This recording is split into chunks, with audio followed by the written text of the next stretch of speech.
Bonjour, ici Asma de Déserteur. Aujourd'hui, j'ai envie de vous parler de Gemischters. Bon, à part avec deux mots vraiment compliqués à prononcer pour la dyslexique que je suis, c'est avant tout une spécialité vinicole autrichienne, notamment viennoise. Si j'essaie d'expliquer ça en peu de mots, je dirais que c'est un vin qui est élaboré à partir de plusieurs cépages qui ont été plantés sur le même site ou la même parcelle. Et les raisins ont été récoltés et fermentés ensemble. Est-ce que c'est une nouvelle façon de faire du vin? Pas du tout, ça remonte à plusieurs siècles.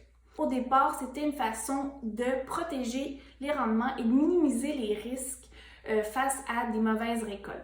Ça, c'était bien avant toutes les avancées technologiques qu'on connaît. De nos jours, ce qu'on va remarquer, c'est qu'une seule variété va être plantée sur une parcelle ou un site. Puis, les raisins vont être récoltés indépendamment des autres cépages pour être fermentés séparément. Et c'est par la suite qu'on va assembler avec les autres cépages s'il y a assemblage. Et c'est d'ailleurs ce qu'on appelle un vin d'assemblage.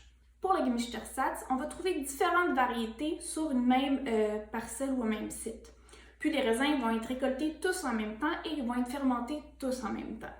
Cette façon de faire a perdu beaucoup en popularité dans les années 70 lorsque la mode était plutôt de mettre de l'avant les noms de cépages. Bon, pourquoi on vous en parle aujourd'hui alors? C'est sûr qu'une des réponses, c'est qu'on aime ça, mais sinon, c'est qu'on a remarqué dans les dernières années qu'il y avait un engouement pour le Gemischters. On doit ça en partie à l'association Wein qui a travaillé fort pour redorer l'image du Gemischters. Puis, c'est rendu même maintenant une appellation d'origine contrôlée en Autriche.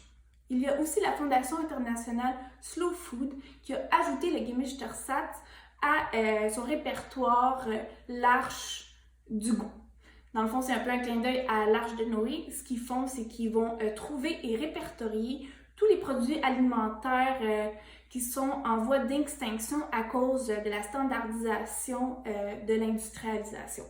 Un autre élément important à soulever, c'est que cette façon de faire ne se retrouve pas seulement en Autriche, on va aussi la trouver en Allemagne, en Alsace et même dans le Douro, au Portugal. Bon, maintenant, vous êtes capable de reconnaître Gemischters sur une bouteille et de comprendre qu'est-ce que ça veut dire. Peut-être même vous allez vous aventurer à le prononcer. Si vous avez aimé la vidéo, n'hésitez pas à liker et continuer à nous suivre pour apprendre sur le vin et le saké d'artisan.